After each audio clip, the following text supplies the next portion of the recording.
It is Between the Lines, sponsored by Gatorade from Lambeau Field. Paul Allen and Ben Leber filling in for Wabi. Ben Leber, former Vikings linebacker, sideline analyst for the Vikings Radio Network. Your favorite team, the Minnesota Vikings, shut out the Green Bay Packers.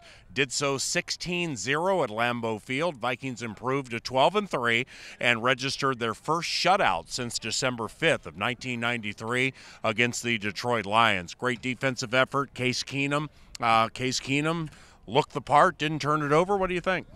You know, it was good early on, I think. I think that first quarter into the second quarter, the offense was pretty efficient, moving the ball. But then after that, you know, they kind of got stagnant.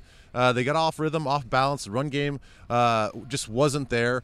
And I think that the inside of the Packers defensive front, you know, really kind of had their way with the offensive line and created some pressure and kept Case running around a little bit. So they started off hot, which is what we expected to have happen, but they didn't close out the way I thought they'd close out. The Vikings swept the Green Bay Packers for the first time since 2009. Ben was a linebacker for that 2009 Vikings team that went to the NFC title game. You know more about this than us. At this stage of the season with injuries and you're on the road, it's super cold.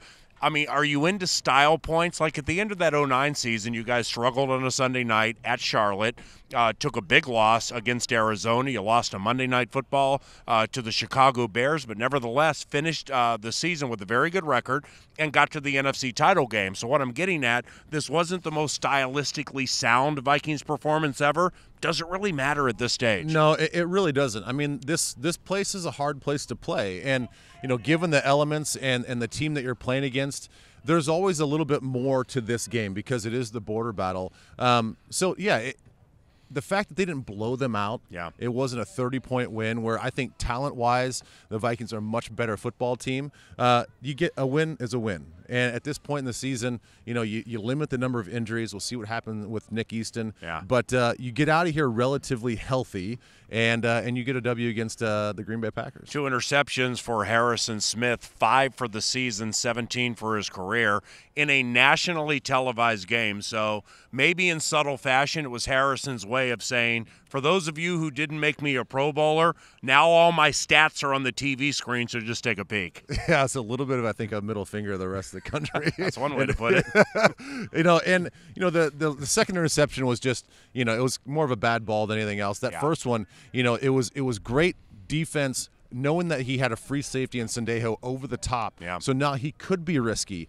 Knowing that slant was coming, he could undercut that. So, you know, that's just awareness. That's the thing that he plays with early on in the game. I think you saw the cat and mouse game that he was doing coming up the line of scrimmage, really throwing Brett Hundley off some of his reads and some of his play calls. So that's the subtle importance that you don't see that show up in the stats. And that's why I think he was one of the biggest snubs in the Pro Bowl of all the NFL. So now if the Tampa Bay Buccaneers Sunday, Christmas Eve, can beat the Carolina Panthers, the Vikings are definitely the 2 seed in the NFC. If the Oakland Raiders can beat the Philadelphia Eagles Christmas night, Monday night, and then subsequently the Vikings can beat the Bears and Dallas can win at Lincoln Financial, then we could be the 1 seed in the NFC playoffs. Still a lot to transpire, but the team definitely has a chance.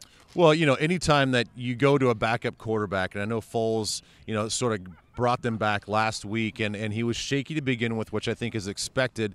You never know. I guess that's the thing is, you know, you never know with Oakland. They're kind of a weird team. Right. And then Dallas, I think they're a whole different team if you get Zeke Elliott back. So the thing is you take care of the business that you're supposed to do. You're supposed to go out and win the games that are in front of you. The Vikings took care of their business tonight. Yeah. You're going to think that they're going to be heavily favored next week against the Bears. So you can control, and there's always the off chance that Philly drops 2 in a row. Merry Christmas, Ben. Yeah, you too, bud. Ben Leber, former Vikings linebacker, one of the sideline analysts for the flagship Vikings football, FM 100.3 The Fan. Nate Vaughn, Merry Christmas. Great job on camera. And Between the Lines is sponsored by Gatorade, but this one is dedicated to our friends Mike and Allison Wabshaw. Mike was not able to be with us here at Lambeau Field. And on behalf of Vikings.com, Vikings Entertainment Network, and the Vikings Radio Network, Mike and Allie, we love you, and you were in our thoughts all night.